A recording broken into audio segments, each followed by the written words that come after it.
আমার বিয়ের পর থেকে প্রতি বছরই কুরবানির ঈদ বাড়িতে করা হয়। যদি কখনো আমি যেতে না চাইতাম তখন আমার হাজব্যান্ড বলতো এবছর আমার মা বাবা বেঁচে আছে, হয়তোবা আগামী বছর নাও থাকতে পারে, চলো আমরা বাড়িতে মা বাবার সাথে ঈদ করি।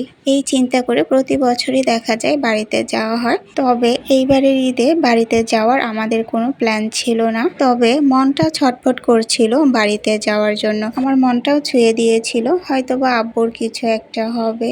তো আমি আমার হাজব্যান্ডকে একদিন বললাম চলো আমরা গ্রামে ঈদ করি। আমার কথা শুনে আমার হাজব্যান্ডও রাজি হয়ে যায় বাড়িতে যাওয়ার জন্য। আমার কথা শুনে সাথে সাথে আমার শাশুড়ি মাকে ফোন দিয়ে বলে মা আমরা এইবারের ঈদ বাড়িতেই করব। বাড়িতে ঈদ ঠিকই করেছি, তবে আব্বুকে ছাড়া।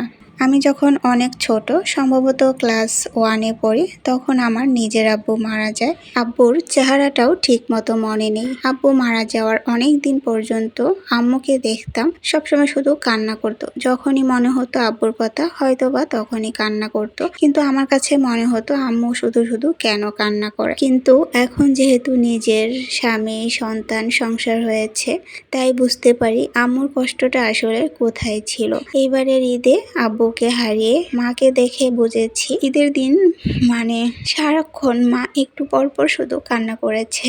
যখনই আব্বুর কথা মনে পড়েছে তখনই কান্না করেছে। আমাদের পরিবারের সবার জন্যই এবারের ঈদটা ছিল একদমই সাদামাটা, ছিল না কোনো আনন্দ।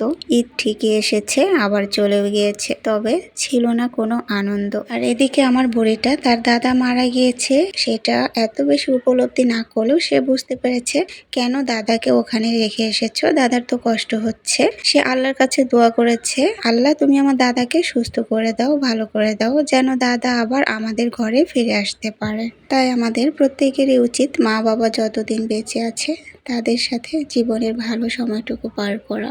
আব্বুর জন্য মন থেকে অনেক অনেক দোয়া রইল।